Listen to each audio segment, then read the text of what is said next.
ये वो वक्त था जब समुद्री जानवर समुद्र से बाहर निकल रहे थे और जमीनी जानवरों में परिवर्तित हो रहे थे। धरती की ज्यादातर जमीन एक जगह इकट्ठी हो चुकी थी, जिसे आज हम पैंजिया महाद्वीप के नाम से जानते हैं। पृथ्वी का वातावरण और तापमान लगभग स्थिर हो चुका था और अब करीब 21 से 23 घंटे का दिन हुआ करता था। अब समुद्री जीव पानी से बाहर रहने लगे थे और वातावरण के हिसाब से उनके शरीर का रंग रूप बदल रहा था।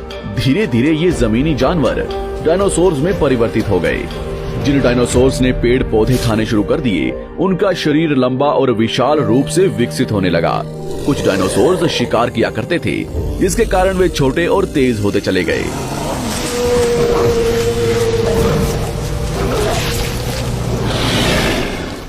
पृथ्वी की ऊपरी जमीन एक जगह इकट्ठी होने के कारण ज्यादातर जमीन रेगिस्तान और बंजर हो चुकी थी।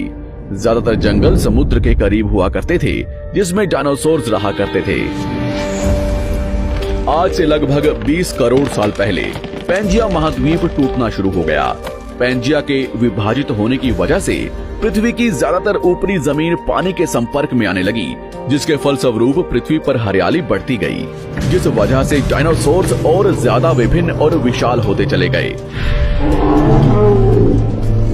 डायनासोर्स ने आने वाले लगभग 20 से 30 करोड़ सालों तक पृथ्वी पर राज किया। उस वक्त डायनासोर्स समुद्र से लेकर जमीन और आसमान तक पूरी पृथ्वी पर राज किया करते थे। इस दौरान अफ्रीका से टूटा भारत सीधे आकर आज के तिब्बत से टकराया और इस टकराव की वजह से हिमालय का निर्माण हुआ।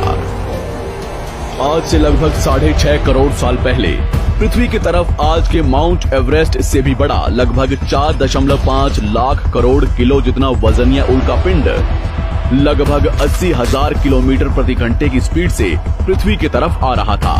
पृथ्वी की सतह को छूते ही उसमें भयंकर आग लगी और वो जलते हुए सीधा पृथ्वी से टकराया। इस टकराव से निकलने वाली ऊर्जा आज के 10 करोड़ परमाणु बम एक साथ फटने के बराबर थी। जहां ये उल्कापिंड गिरा, वहां के जानवर और पेड़ तुरंत भाप बनकर जल गए। गिरते ही पृथ्वी पर पूरी तरह धूल फैलने लगी।